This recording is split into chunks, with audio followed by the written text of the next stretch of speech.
Welcome back to Joyo tiles. ఈరోజు వీడియోలో egg masala curry ఎలా కుక్ చేసుకోవాలో చూపిస్తున్నాను. నార్మల్గా మనం ఎప్పుడు సింపుల్గా ఇంట్లో నార్మల్గా కుక్ చేసేసుకుంటాం కదా, అలా కాకుండా కొంచెం స్పెషల్గా కుక్ చేసుకోవాలంటే ఈ ఎగ్ మసాలా కర్రీని ట్రై చేయండి. టేస్ట్ అయితే చాలా బాగుంటుంది. ఇది రైస్లోనికే కాదు, చపాతీ బిర్యానీలోకి చాలా బాగుంటుంది అనమాట. సో దీనికోసం ఫస్ట్ అయితే స్టవ్ మీద ఎగ్స్ని అయితే బాయిల్ చేసుకోవాలి. ఎగ్స్ బాయిల్ చేసేటప్పుడు సాల్ట్ కూడా వేసుకుంటే బాగుంటుంది. ఎగ్స్ బాయిల్ అయిన తర్వాత ఎగ్స్ పొట్టు అయితే తీసేసి ఎగ్స్కి అయితే చిన్న చిన్న ఘాట్లు పెట్టుకోవాలి.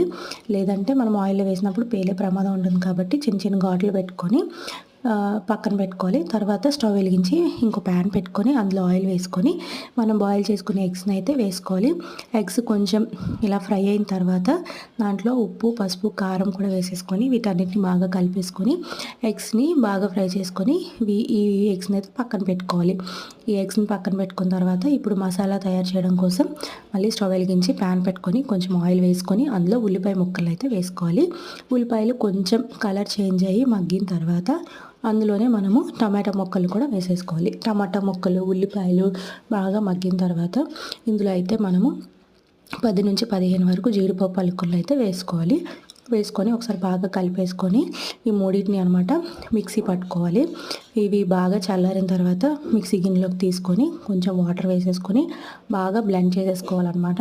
ఇలా పేస్ట్ చేసుకొని దీన్ని అయితే పక్కన పెట్టుకోవాలి. ఇప్పుడు కర్రీ ప్రిపరేషన్ కోసం మళ్ళీ స్టవ్ వెలిగించి అదే ప్యాన్లో ఆయిల్ వేసుకొని బిర్యానీ మసాలాలన్నీ వేసుకోవాలి.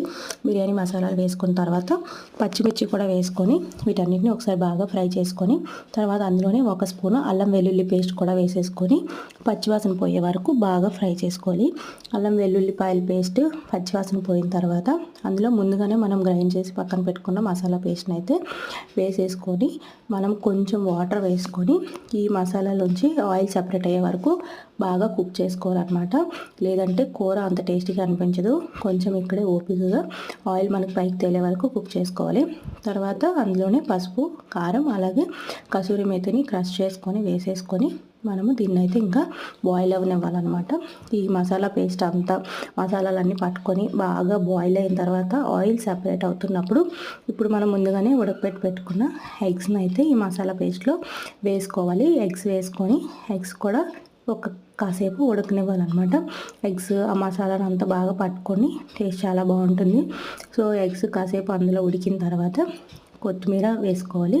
అలాగే గరం మసాలా కూడా వేసేసుకొని ఇంకో 5 మినిట్స్ ఫ్రై చేసుకొని దించేసుకుంటే టేస్టీ ఎగ్ మసాలా కర్రీ అయితే రెడీ అయిపోతుంది. వీడియో నచ్చితే వీడియోని లైక్ చేసి సబ్స్క్రైబ్ చేసుకోండి. బాయ్.